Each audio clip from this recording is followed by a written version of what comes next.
कभी ऐसा, हम सबसे हाथ जोड़कर प्रार्थना करते हैं, एक घर ऐसा रखो जहां सत्य की व्यवहार वृत्ति हो। गुरुदेव, माफ हो जाएगा, सब माफ हो जाएगा, हमारी बात मान लेना। तुमने ऐसा किया जी, तो तुम्हें दंड भोगना पड़ेगा जी।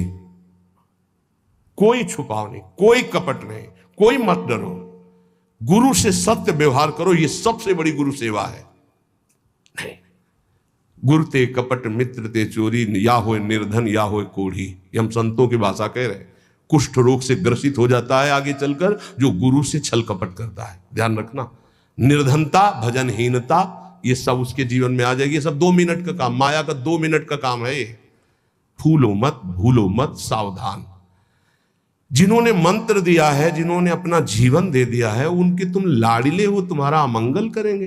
तुम्हें डरना है इस बात से केवल कि हमसे कोई त्रुटि ना हो जाए। गुरु जी हमें डांटेंगे या फटकारेंगे या मारेंगे तो हमारा जीवन कृतकृत्य हो जाएगा। सच्ची मानिए, अभी मारा ही नहीं पड़ी इसीलिए तुम बहक रहे हो। एक बार माया की मार तो बहुत खा चुके हो तुम, एक बार गुरु की पड़ जाएगी चपत तो जीवन ठीक हो जाएगा, पक्का समझ लो।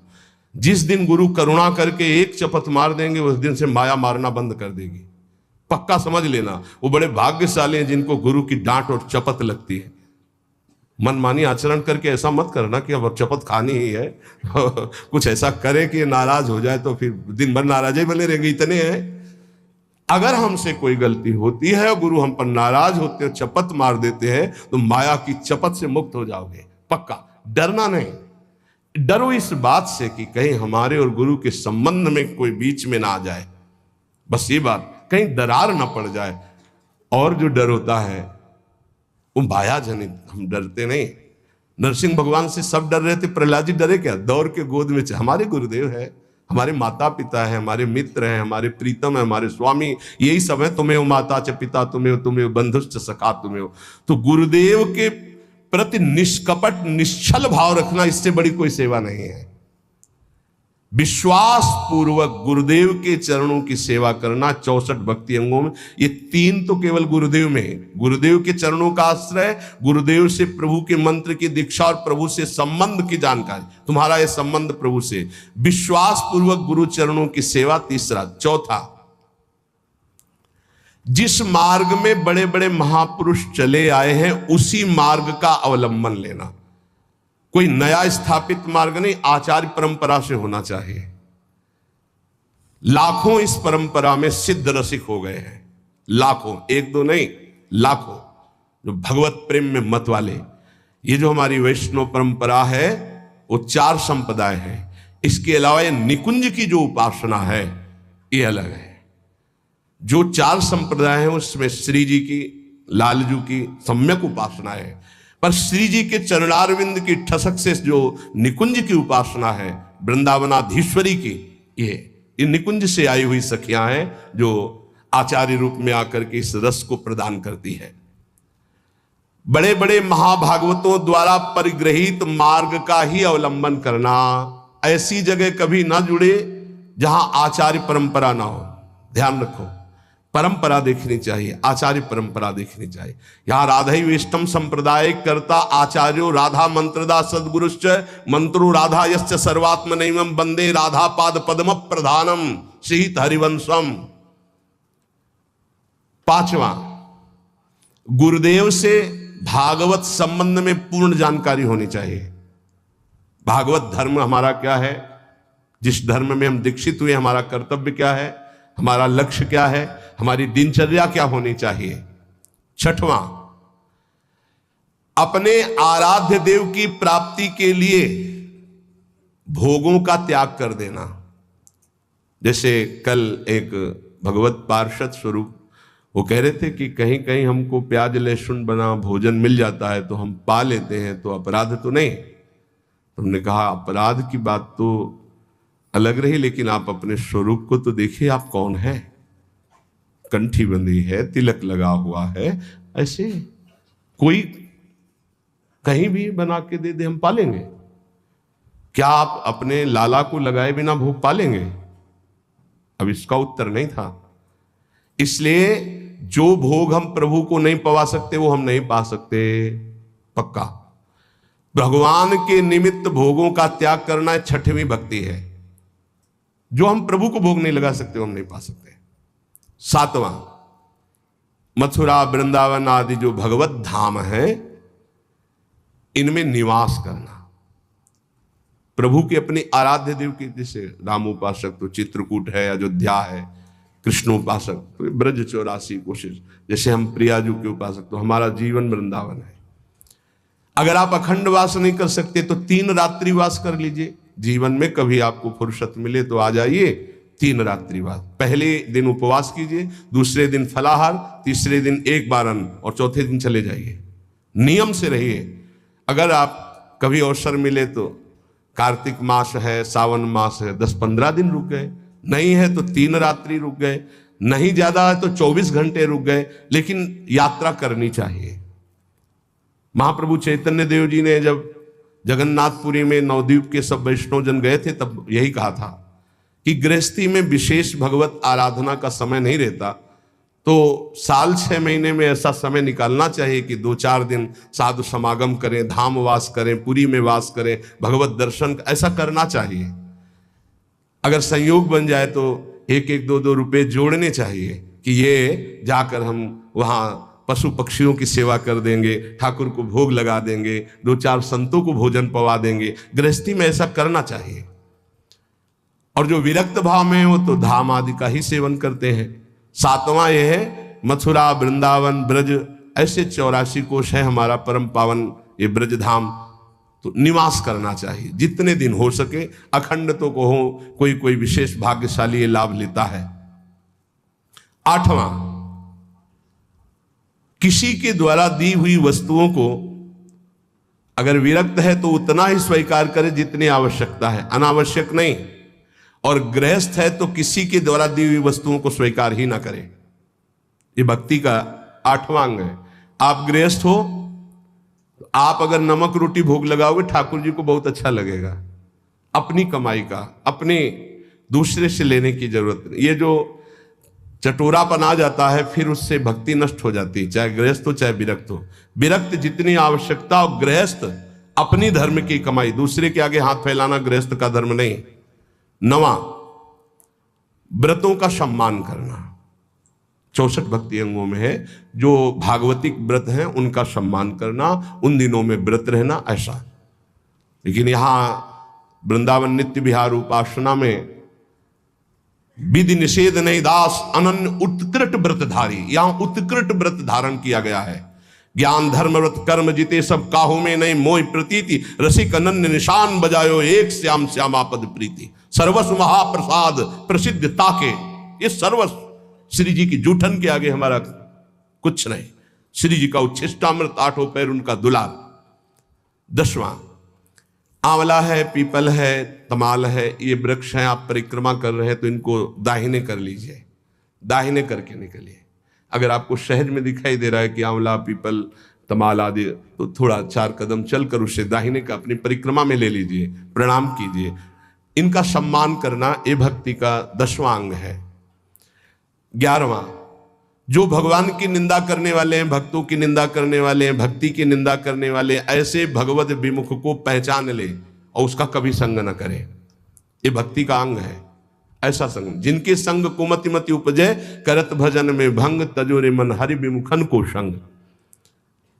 ये दीक्षा देने में एक अंग का वर्णन जरूर करते हैं कि ऐसे लोगों का संग कदापि न किया जाए।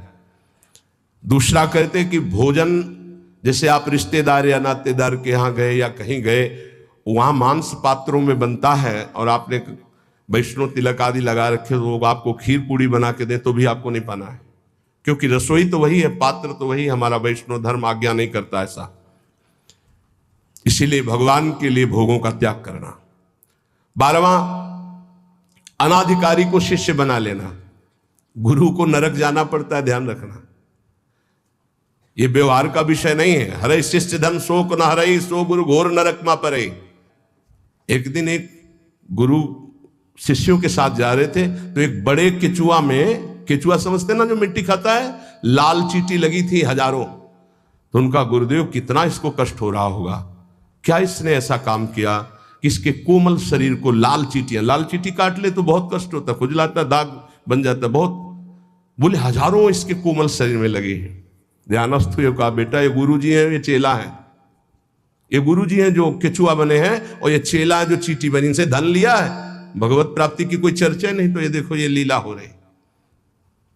एक न सुने एक नहीं देखा, गुरु शिष्य अंध बधिर कर लेखा। गुरुदेव उपदेश नहीं कर रहे अपने शिष्य, कोई गलत मार्ग में जा रहा है तो डांट नहीं रहे, और शिष्य गुरुदेव की बात नहीं सुन रहा, दोनों नरक भोगेंगे।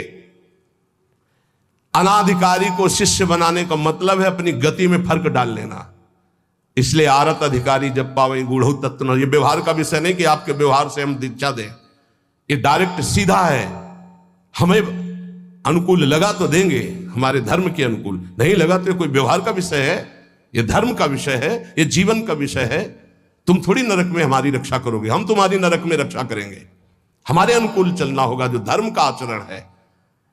अनाधिकारी को शिष्य बनाने का मतलब है गुरु अपने नरक का निमंत्रण कर देना, या तो सभा में मना कर दे। सेवा विचारम नामक ग्रंथ, उसमें हमने पढ़ा था कि यदि शिष्य आज्ञा का पालन नहीं करता अनाधिकारी, तो सभा में खड़े होकर के उसका त्याग कर दे, बता दे कि हम त्याग करते हैं, आज के बाद स्वीकार नहीं है शिष्यत्व इसका, हमारी आज्ञा का उल्लंघन, तो आप बच जाओगे, नहीं तो भोगना पड़ेगा।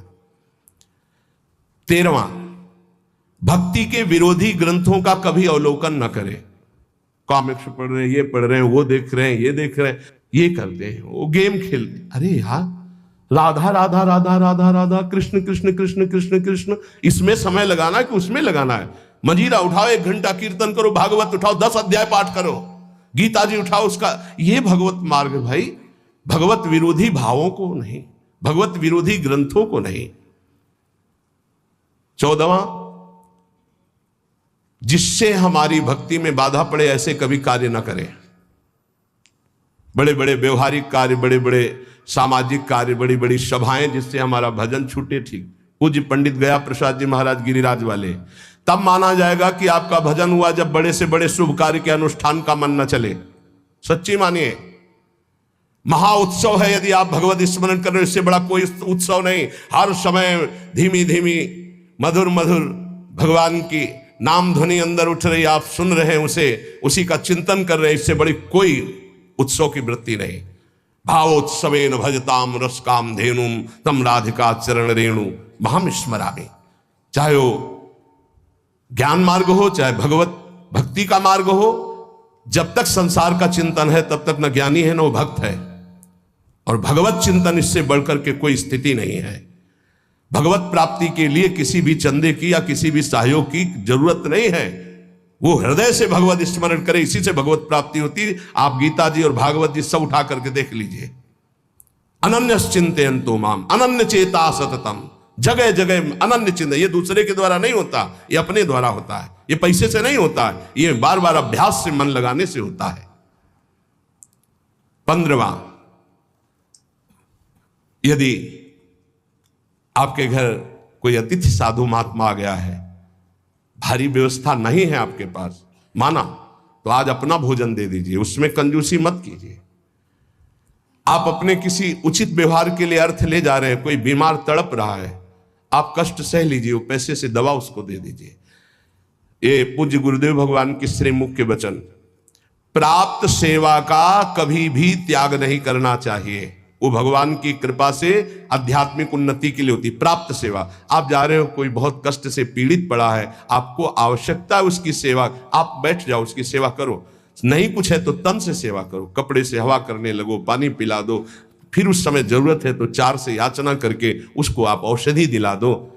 उचित व्यवहार में, सेवा में किसी भी तरह का कुविचार या कृपणता ना होने पावे। अरे ऐसे तो सब पड़े ही रहते, नहीं नहीं, प्राप्त से भगवान ने तुम्हें सेवा दी, उस समय करो। कोई आपके घर आ गया तो वक्र दृष्टि से मत देखो, ए तो साधु महात्मा है, ऐसे नहीं। भगवान आए, तुम्हारे पापों का नाश हो जाएगा मंगल के लिए। अगर वो रोटी मांग रहे, भोजन मांग रहे, आप दौड़ कर जाइए, दरवाजे पर उनको भिक्षा दीजिए। सच्चा महात्मा कभी घर में नहीं घुसेगा, ये ध्यान रखना। ऐसे नहीं घुसेगा कि आपके गेट को लांग कर अंदर भिक्षा में जाए, ऐसा कभी नहीं, सिद्धांत नहीं। जो सच्चे मार्ग का पथी को दरवाजे पे ही राधे श्याम बोलेगा, वो अंदर आ ही नहीं सकता। तुम्हें निश्चिंत रहना है और जो अंदर आने की बात चेष्टा करे तो आपकी श्रद्धा, आपका परिचय है तो ठीक है, नहीं तो अनुमति नहीं है, पक्का। इसमें कभी धोखा नहीं खाओगे। जो सच्चे मार्ग का पथिक को उसको गुरुजन शिक्षा देते हैं, भिक्षा गेट के बाहर ही ली जाती है। भिक्षा कभी ऐसा नहीं कि आंगन में जाके मांगी जाती हो, कभी नहीं हो। जो आंगन में जाने की चेष्टा करे वो आपका परिचय हो तो ठीक है, आपका विश्वास तो ठीक है, अन्यथा हमारे शास्त्र आज्ञा ऐसा नहीं है।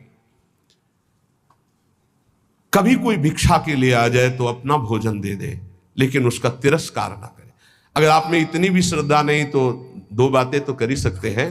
राधे श्याम, वो कह रहा है हमें अमुक चीज चाहिए, असमर्थ हूं, आप जल पी लीजिए, मृदु वचन बुला दीजिए, ऐसे शब्दों बोलिए कि उनको बचने का दरिद्रता आपको नहीं देने की सामर्थ्य, आप मना कर दीजिए। लेकिन कटु वचन और रुद्र दृष्टि अगर अतिथि के प्रति की गई तो सारा आपका पुण्य नष्ट हो जाएगा, सारा पुण्य नष्ट हो जाएगा। ये धर्मशास्त्र के अंतर्गत की बात है।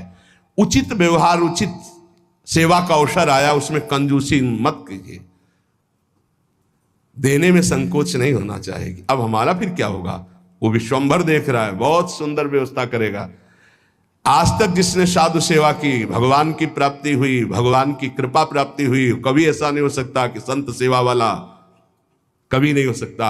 श्री जी उसके वैभव, उसके सेवा में उपस्थित, भगवान उपस्थित है। त्रिलोचन जी के यहाँ संत सेवा में स्वयं भगवान श्री हरि अंतर्यामी नौकर बन करके चले गए।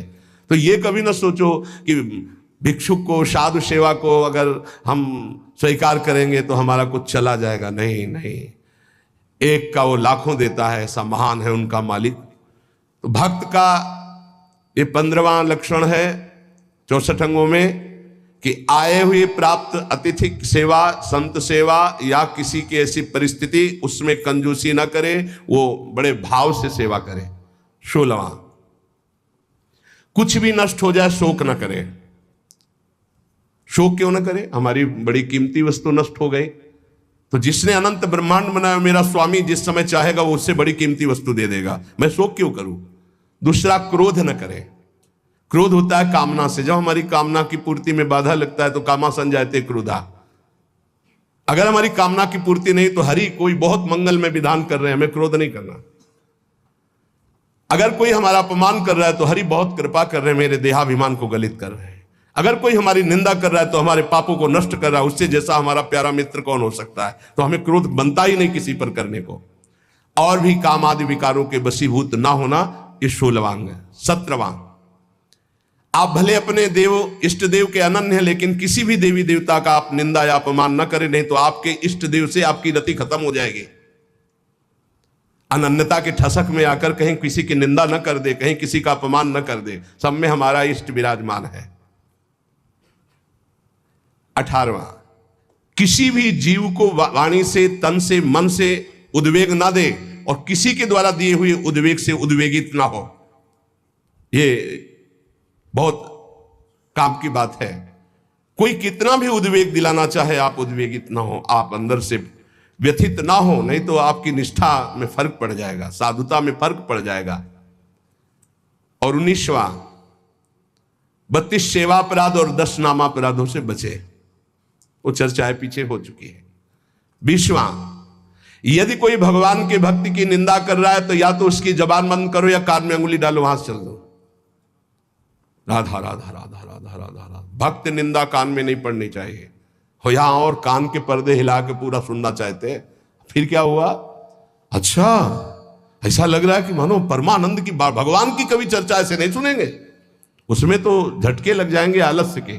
लेकिन किसी की निंदा होने लगे फिर देखो पूरे कान के पर्दे खोल। क्यों? क्योंकि पतन की तरफ मन हमारा स्वाभाविक जाने के लिए तैयार रहता है। जैसे जल को छोड़ो नीच गति, ऐसे ही मन को छोड़ दो नीच गति। तो अगर किसी भी संप्रदाय के किसी भी संत भक्ति की निंदा हो रही है तो हमको वहां से हट जाना चाहिए या कान में अंगुली डाल लेना चाहिए, नहीं तो भारी अपराध लगता है। संत संभ श्री पद अपवादा, कही सुनीता असमर्यादा, काटी जीव तासु जो बसाई, श्रवण मुंद नत चले पराई। किसी भी संत भक्त महात्मा की निंदा हो रही और सभा में आप बैठे तो आप पाप के अधिकारी होंगे, आप हट जाइए, तुरंत हट जाइए। हरिहर निंदा सुनई जे काना, पाप लगे गौघात समाना। गौ हत्यारे को जो दुर्गति होती वही भगवान और भगवान के भक्तों की निंदा सुनने वाले की होती है, करने वाले की होती है। दोनों अपराधी माने जाते हैं। 21वां, गुरु दीक्षा लेकर तिलक मुद्रा वैष्णव चिन्ह ना धारण करना, यह अपराध है। धारण करना चाहिए। अगर दीक्षा ले ली है, देखो हर आचार्य तिलक धारण करते हैं। आद्य गुरु भगवान शंकराचार्य, निम्बारकाचार्य, हर वैष्णव जन चाहे जिस मार्ग के पथि को सब तिलक धारण करते हैं, सब कंठी धारण करते हैं। वो रुद्राक्ष ये तुलसी जी की कंठी धारण करते हैं।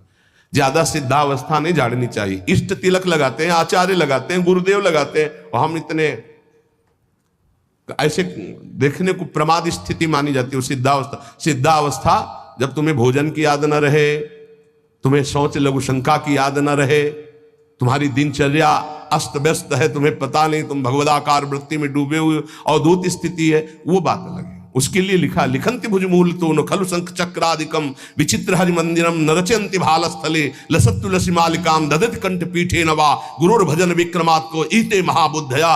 वो ऐसी स्थिति को प्राप्त महापुरुष शरीर की सुध नहीं तो तिलक कौन लगावे, कौन कंठी बांधे, कौन दर्पण देख करके लगावे, लेकिन इतनी है स्थिति तो तिलक लगाओ। ऐसी स्थिति जो आचार्य स्वयं धारण करते हैं, तिलक गुरुदेव धारण करते हैं, तो बिना तिलक के 1 मिनट भी नहीं रहना चाहिए। जैसे सुबह आते तो पहले पूरे शरीर में रज और सूखी बट्टी से तिलक की रचना, क्योंकि उस समय नहीं होता कि हम बैठकर फिर आकर यहाँ तिलक रचना करके ऐसे। अगर हमारे पास समय तो हम चाहे सूखी रज से ऐसे तुरंत तिलक बनावे, वो दिखाई नहीं देगा, पर 12 तिलक लगा के ही आगे बढ़ना चाहिए। स्नान के तुरंत बाद तिलक की रचना होनी चाहिए। और कंठी एक स्ट्रा में रख लेनी चाहिए। कभी ये टूटे तो तत्काल कंठे बांध ली, गुरु प्रदत्त प्रसादी करवा के रख लेनी चाहिए। वैष्णव चिन्हों को जरूर धारण करना चाहिए, माला मुद्रा आदि। 22वां है प्रभु के नाम अक्षरों को मस्तक पर हृदय पे धारण करना। इसको इस रूप में ना ले कि जैसे लिखने में नाम अक्षर, ये नाम अक्षर माला धारण किए तो हम सोच के समय से उतार देते हैं।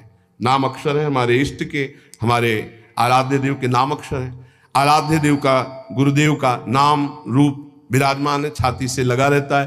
पर जब हम शौच आदि क्रिया कर तो इनको हम पवित्र स्थान में या अपने आस जो सैया है सिराने रख देते हैं, या ऐसे उच्च स्थान पर रख देते हैं।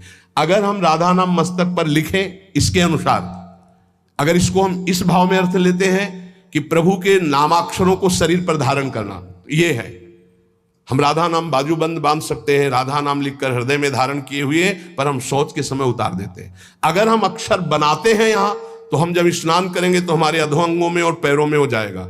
हमारी श्रद्धा कहती है कि हमें ऐसा नहीं करना चाहिए, क्योंकि वही नाम हमारे सिंहासन में बैठ, वही नाम हमारा आराध्य देव, और उसी नाम को जब हम नहाएंगे स्नान करेंगे तो वो हमारे अधोअंगों में होते हुए पैरों तक जाएगा। ऐसा हम बर्दाश्त नहीं कर सकते, क्योंकि हम उसी नाम का चरणामृत ऐसे लेते हैं कि कहीं एक बूंद भी जमीन पे ना गिरने पावे। तो हमें जो इसका भाव है कि भगवान नामों का जो अंकन, वो ऐसे भगवान नाम की माला धारण करना, भगवान नाम को ऐसे हृदय में धारण करना, जैसे हमारे बिजली बाबा भगवान नामों का मुकुट धारण करते हैं, भगवान नामों के अक्षरों का, ऐसा बाहर से ऐसे धारण कर लिया, उतार के रख के शौच स्नान आदि करके फिर धारण कर लिया। अभी एक महावैष्णव आए हुए थे महाराष्ट्र से, ठाकुर जी को अपने ऐसे मस्तक पर धारण किए हुए थे, ये गोपाल जी को ऐसे लिए हुए, हर समय प्रसाद पाने के लिए जब बैठे तो सामने ठाकुर जी विराजमान। ऐसे जो महापुरुष धारण करते हैं उनकी श्रद्धा, उनका भाव, लेकिन हमारा आज तक भाव ऐसा, वो घबराहट पैदा हो जाती है कि नाम का जो धोवन चरणों में जाएगा वो बिल्कुल ठीक नहीं। जैसे कुछ भावुक जन अपने हाथों में या ऐसे टेटू में भगवान नाम लिखवा लेते हैं, भगवान रूप बना लेते हैं, और जब शौच आदि होते हैं उन्हीं हाथों से ये बिल्कुल ठीक नहीं है। आपको भगवत रूप पहना, यहाँ पहनिए, समय से उतार कर टांग दीजिए, फिर शौच स्नान करके फिर धारण कर लीजिए। ऐसा मत कीजिए जो ये अंकित करवाना है, तुम्हें ज्ञान नहीं। अब यहाँ लिखा है राधा कृष्ण, अब शौच तो वही पानी, वो हाथ धोना, वही नहाओगे वही, ये फिर नाम का जो प्रकाश है वो आनंद में नहीं आ पाएगा। ये बात, नाम का आदर, नाम का आदर करना। एक बार पूज्य राधा बाबा ने देखा कि ठाकुर घनश्याम दास जी गीता वाटिका बैठे ही अंगुली से ऐसे लिख दिया राधा, और बाबा उधर से निकले तो कहा, अरे ठाकुर ये गलती क्या कर दी, अब इसके एक कण में भी पैर पड़ेगा सारे सुकृत नष्ट हो जाएंगे। राधा नाम लिखा, बैठ गए बाबा, पूरी रथ समेटी, एक एक सब समेट करके और तुलसी के घेरे में डाला। का ठाकुर ऐसी गलती मत करना। नाम को जो पहचान गए, नाम को जो जान गए, वो नाम ही को अधीन कर लेते हैं। इसलिए नाम का आदर करना है, पर ऐसे लिखना, ऐसे धारण करो। हम कह रहे हैं पूरे नाम की माला बनाकर ऐसे बांध लो, नाम के बाजूबंद बना लो, नाम के कुंडल बना लो, नाम के कंठहार बना लो। लेकिन नाम को अगर हम अंकित करते हैं तो धुलकर हमारे अधोअंगों में जाता है। ये हमारी पर्सनल, हमारे हृदय की भावना है। तो जो इसमें अक्षर में लिखा है कि भगवान नाम के अक्षरों को शरीर पर धारण करना है, तो अंकित करा करके, जैसे तुलसी जी पर है, तमाल जी पर है, कदम्ब जी पर है, फिर हम उसको धारण करते हैं। 23वां, प्रभु को निवेदित माला पुष्प तुलसी आदि का बड़े आदर के साथ सेवन करना। श्री चरणों की चढ़ी हुई तुलसी, अहो भाग्य, नाक से सूंघे, मस्तक पर लगाए, ओहो आज हमें प्रभु की प्रसादी तुलसी मिली, प्रसादी पुष्प मिला, प्रसादी माला मिली। हृदय में आह्लाद होना चाहिए, बार बार ऐसे, ओहो आज तो बड़ी कृपा हो गई, साक्षात प्रभु ने प्रसाद दिया। धर दो, हाँ धर दो, ऐसे नहीं, तत्काल उसको प्रणाम करो और माला को माथे पे लगाओ, सूंघो, तुम्हारी इंद्रियां पवित्र हो जाएंगी, भगवत भक्ति बढ़ेगी। 24वां, भगवत विग्रह के सामने नृत्य करना। प्रभु विराजमान है, राधा राधा जैसे बन रहा है, हमारे मालिक है, हमारे स्वामी है, रिजवार है, रीझ जाएंगे। नृत्य करना ये 64 अंगों में एक अंग है। 25वां, भगवत स्वरूप को साष्टांग दंडवत प्रणाम या पंचांग दंडवत प्रणाम ये करना। 26वां, जैसे गुरुदेव पधारे या भगवत विग्रह पधार रहे तो सबको खड़े हो जाना चाहिए। जैसे अपनी श्री जी श्रृंगार ग्रह से पधार रहे हैं या मंगला में शयन ग्रह से पधार रहे हैं तो सबको खड़े हो जाना चाहिए। श्री जी पधार रहे हैं, गुरुदेव पधार रहे हैं, खड़े हो जाना चाहिए। भगवत विग्रह का, गुरुदेव का अभ्युत्थान, उनको देखकर खड़े हो जाना है, सम्मान करना, ये भक्ति का 26वां अंग है। 27वां, आप देख रहे हो कि चाव जा रहा है, चाव कहते हैं ठाकुर जी की शोभा यात्रा। पहले आप प्रणाम करो, किसी की भी जा रहे हो, किसी भी ठाकुर की, किसी भी वैष्णव की प्रणाम करो, साष्टांग या पंचांग जैसी श्रद्धा बने सबको। फिर 5-10 कदम पीछे पीछे चलो, फिर प्रणाम करके वापस आ जाओ। ये वैष्णव मर्यादा है। ऐसा नहीं देखा है उन संप्रदाय, वैसे सारे सुकृत नष्ट हो जाएंगे, इसीलिए भक्ति बढ़ती नहीं। अरे कोई कृष्ण बोले, कोई राम बोले, कोई हरि बोले, कोई शिव बोले, सबकी चरण धूल मेरे माथे पे, ये सब महाभागवत जन है। ये जो दृष्टि रखते हैं ना, ऐसे होते हैं किस संप्रदाय के, वैसे ये पुण्य नष्ट हो जाएंगे। कोई भी भगवत विग्रह, जैसे कोई भक्त है अपने ठाकुर जी को माथे पे विराजमान किए, प्रणाम करो, 5 कदम उसके साथ चल दो। नाम कीर्तन हो रहा है तो अपना मंत्र जपते हुए साथ चल दो, फिर प्रणाम करो, वापस आ जाओ। इससे कृपा प्राप्त होगी।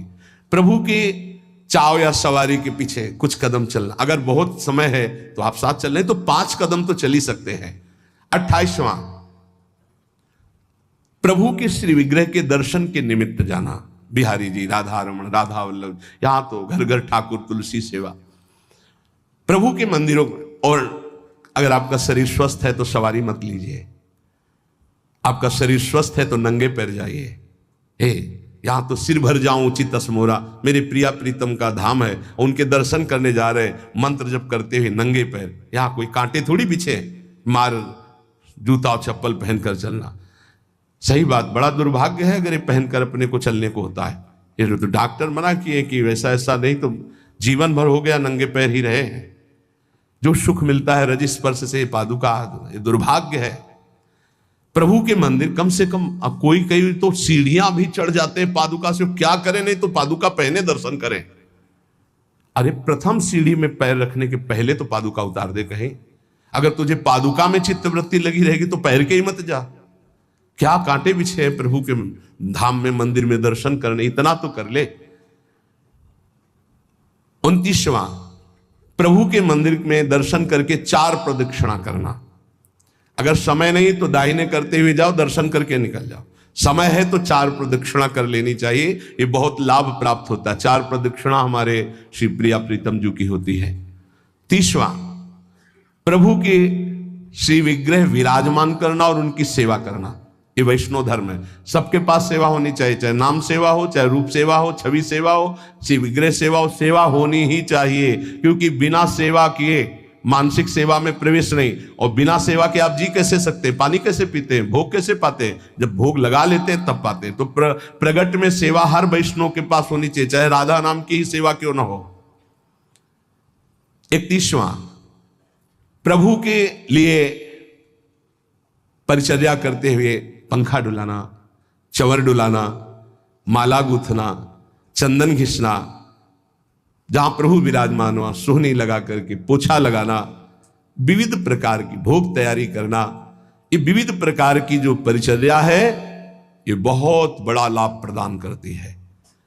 इसी परिचर्या के बल से अम्बरीश जी की रक्षा में सुदर्शन चक्र था।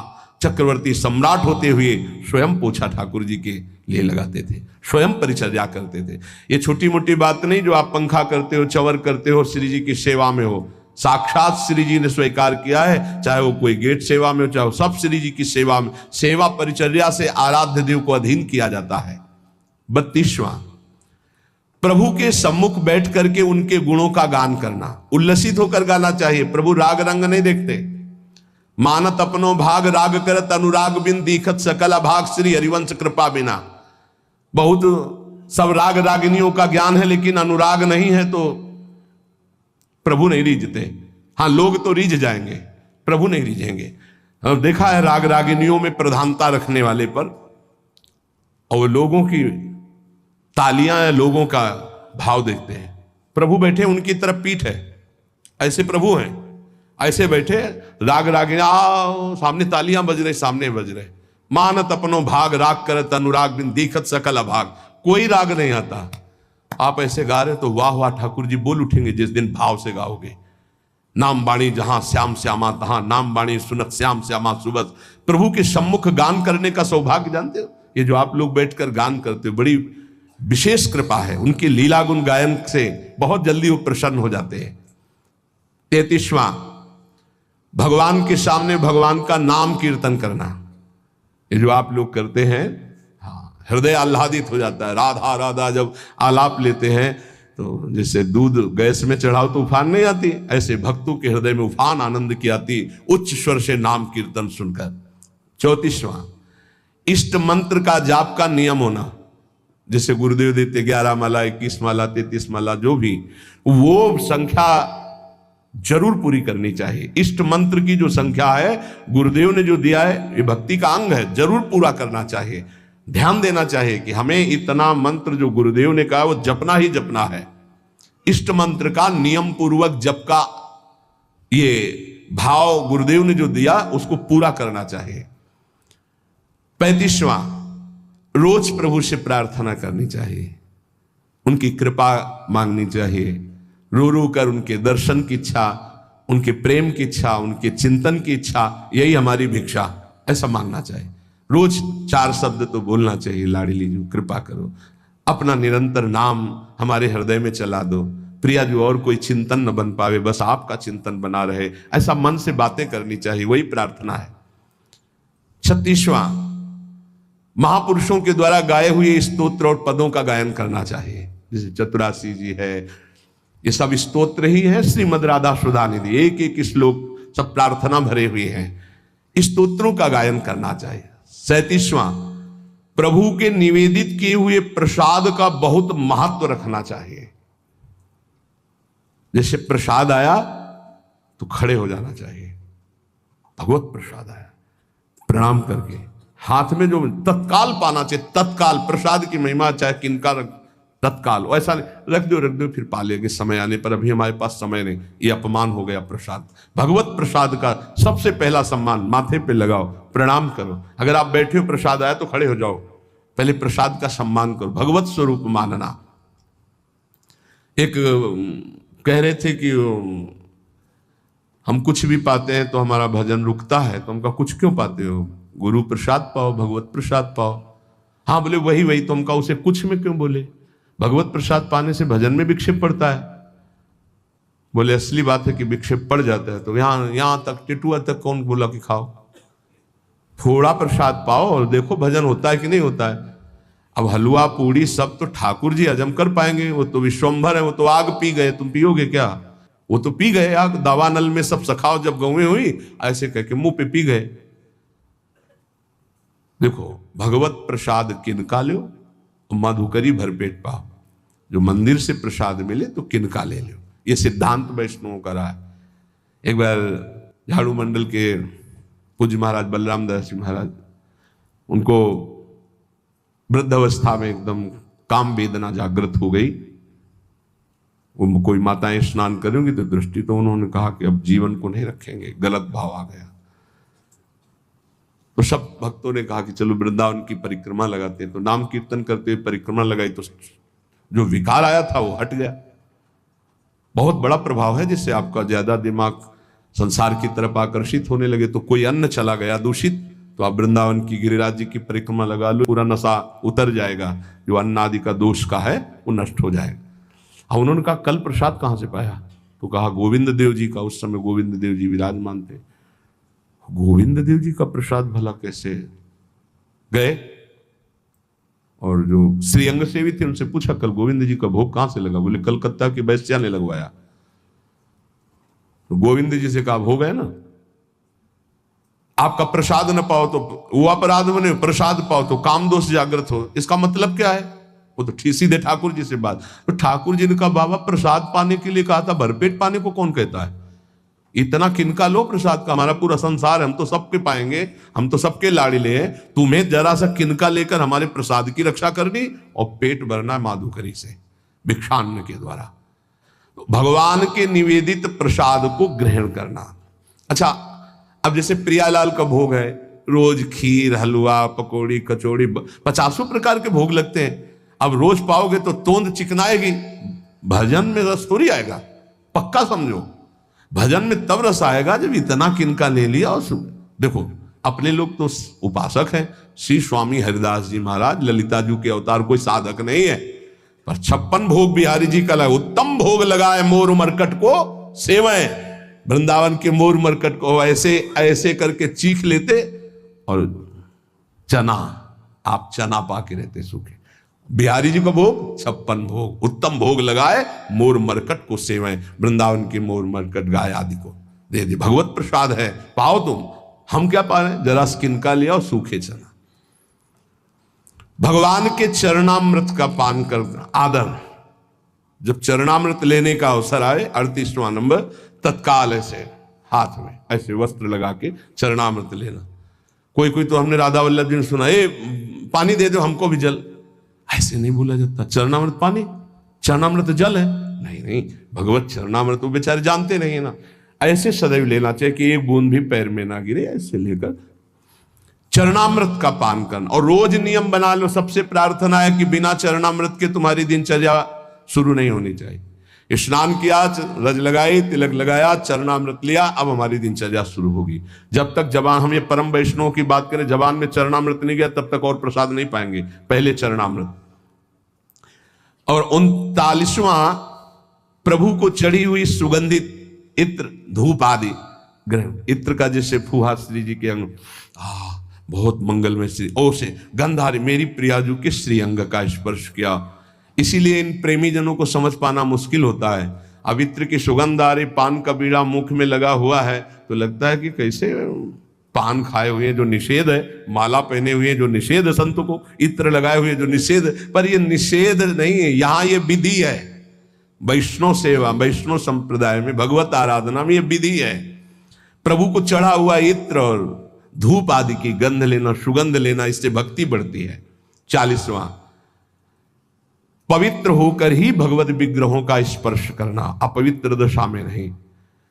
पर बहुत पवित्रता का थोड़ा निर्वाह आजकल बहुत कठिन हो गया है।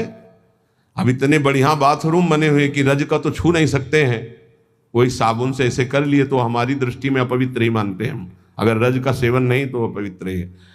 और अगर आप कि वस्त्र उस शौचालय वाले पात्र में वो है ना, उसमें छू गए तो हम अपवित्र मानते हैं, वो सेवा लायक नहीं। बहुत संभाल करके, आजकल वो अटैच बाथरूम है ना, बहुत संभाल करके, पवित्रता बड़ा कठिन हो गया है।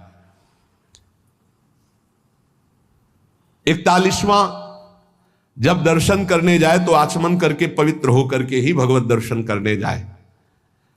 42वां, अगर आप दर्शन करने गए हो, पर्दा आ रहा है कि आरती होने वाली है, तो रुक जाइए, चाहे जितना बड़ा काम हो, भारी से भारी कार्य को छोड़कर आरती के दर्शन करके ही जाइए। आरती का महत्व रखिए। आरती के प्रकाश में जब प्रभु के श्री अंगों का दर्शन होता है, कोटि कोटि जन्मों के अघों का मार्जन हो जाता है।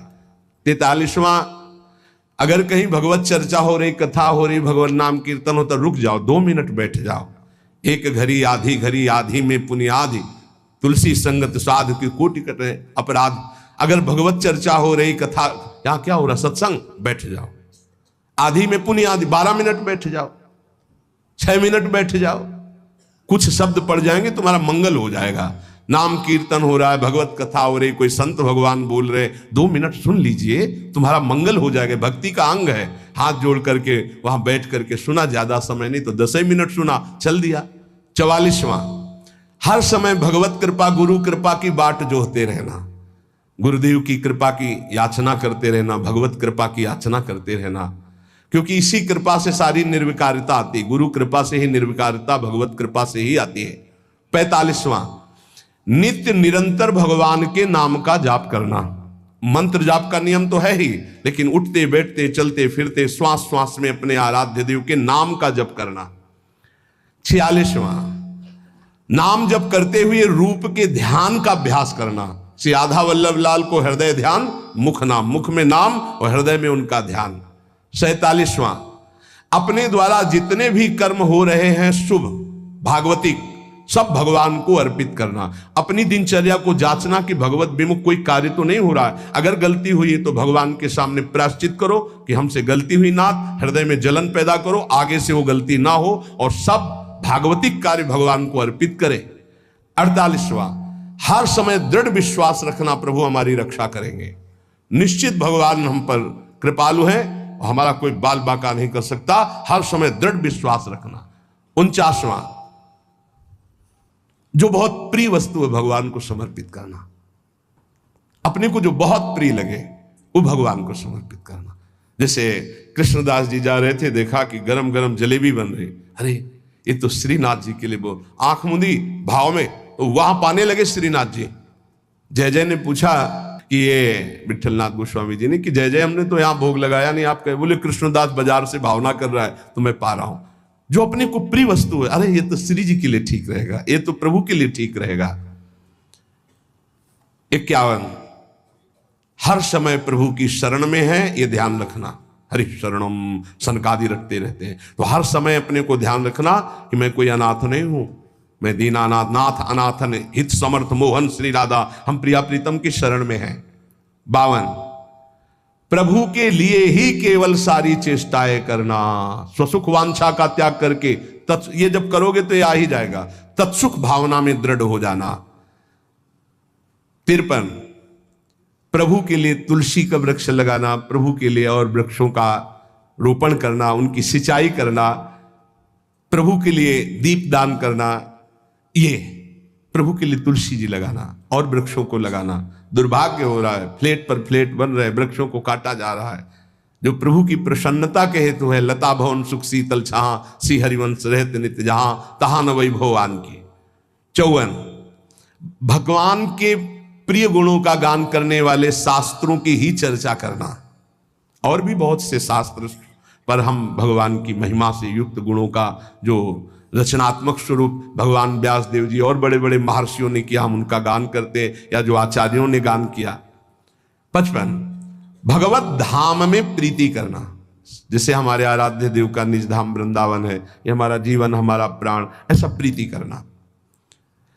56, किसी भी वैष्णव को देखते ही आह्लादित होकर दंडवत प्रणाम करना, विनय पूर्वक व्यवहार करना, और बन जाए तो उनकी आवश्यकता जो उन वस्तुओं की स्वीकार करें, संत वैष्णवों की सेवा करना। ये भक्ति बढ़ाने वाला है। यथाशक्ति भगवान के जो उत्सव आते हैं उनको मनाना, कृष्ण जन्माष्टमी, रामनवमी आदि आदि, यथाशक्ति जितना अपने पास है उसके हिसाब से हम उत्सव मना रहे हैं। दामोदर मास, कार्तिक मास का आदर करना, आप गृहस्थ हैं, अन्य समय नहीं मिलता, आ गए कार्तिक मास में 2-4 दिन रुके, नाम कीर्तन पाठ भजन संत सेवा आदि परिक्रमा आदि ऐसा करके चले गए, समय है पूरे महीना रुक गए। 49वां, भगवान के उत्सवों को यदि अकेले ना कर पाए तो और लोगों को भी सम्मिलित करके विशेष रूप से भगवान की जन्माष्टमी आदि को मनाना। 60वां, भगवत विग्रह को साक्षात श्री भगवान मानना, ना कि उसमें कोई धातु बुद्धि पाषाण बुद्धि आदि देखना। एक भक्त कह रहे थे हमें बहुत दुख होता है जब कोई हमसे पूछता है कि तुम्हारे ठाकुर का संगमरमर के हैं या धातु के हैं या ऐसे हैं, तो मुझे बहुत कष्ट होता है। तो उनका कष्ट ना करो, यद्यपि आपकी प्रियता बहुत सही, पर सामने वाला नहीं जानता इसलिए ऐसे पूछता है, ये अपराध है, ऐसे नहीं पूछना चाहिए। भक्तों का हृदय दुखी होता है क्योंकि उनके लिए वो साक्षात भगवान है। 60वां, भगवत विग्रह और भगवत भक्तों की सेवा का प्रधान भाव होना, यह हमारे जीवन का परम लक्ष्य है। ठाकुर सेवा और संत सेवा, अगर दोनों में पूछा जाए तो पहले संत सेवा फिर ठाकुर सेवा। हम अगर ठाकुर जी का स्नान श्री जी का करा रहे हैं और कोई भक्त आ जाए तो श्री जी को वहीं वैसे विराजमान करो, पहले उसका आदर करो, ऐसा ध्रुवदास जी ने भी वर्णन किया है। 61वां, जो भगवत शास्त्र के भगवत प्राप्ति के सूत्र है, सिद्धांत है, उनका मनन करना। श्रवण करना गायन करना तो है ही, मनन करना। 62, भगवत भक्तों की नामावली भक्तों का कीर्तन करना, भक्तों की अर्चना करना, भक्तों की वंदना करना, भक्तों का संग करना, भगवान से भी बढ़कर भक्तों की प्रतिभाव करना, यह बहुत बड़ी बात है। 63, उठते बैठते चलते फिरते खाते पीते रात दिन जागृत स्वप्न सुसुप्ति स्फुरत में राधा पदा जप छटा, अपने आराध्य देव के चरणों का चिंतन, उठते बैठते चलते फिरते हर समय। 64, मथुरा मंडल, संपूर्ण मथुरा मंडल में इसका सेवन करना।